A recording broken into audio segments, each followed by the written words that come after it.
All right, I want to discuss the results of a fresh new study which suggests 1 in 6 parents in the U.S. are now choosing to skip or delay vaccines for their kids.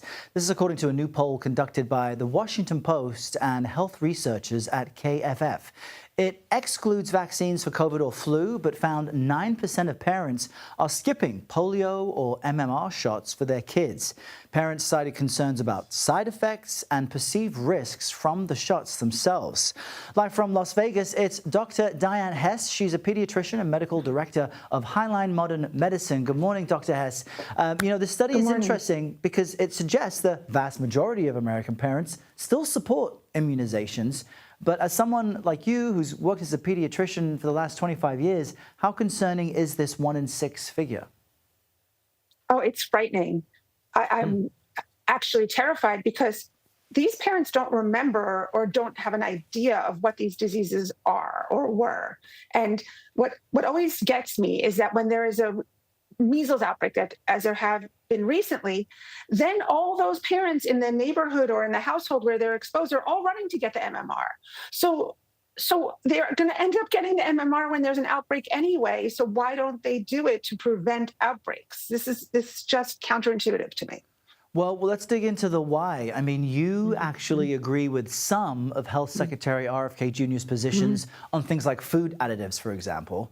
Absolutely. But what about his vaccine criticisms? Might that be playing a role across the country and be working for some parents who say, maybe I should just wait? 100%. He is not making statements based in science. He's reclaiming debunked myths and creating fear. And you know what? Parents want to protect their children. And we have to realize that he is not a scientist. You're saying he's not a scientist, and so? No. So, you have to take it with a grain of salt. Like, he should not be touting medical advice. And he can make recommendations about diet.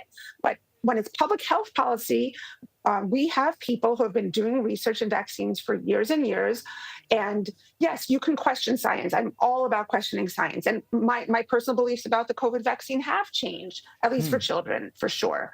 But these vaccines have been used for years. If vaccines caused autism, I would be out of business. I wouldn't be doing my job because all my patients who have been 100% vaccinated would have autism, or there'd be a much higher percent.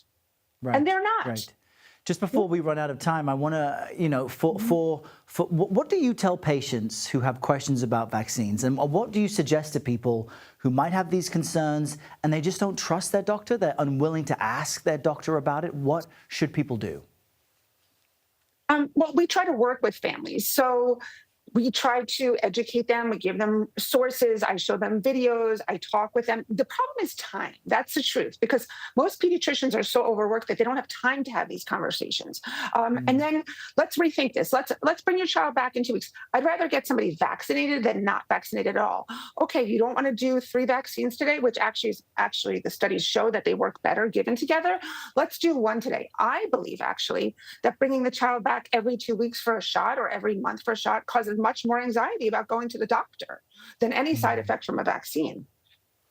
Well, we encourage people to take a look at this study and also to look up some of your work. We always appreciate when you make time for us and our appointments. Dr. Dyan Hes, thanks for being with us today.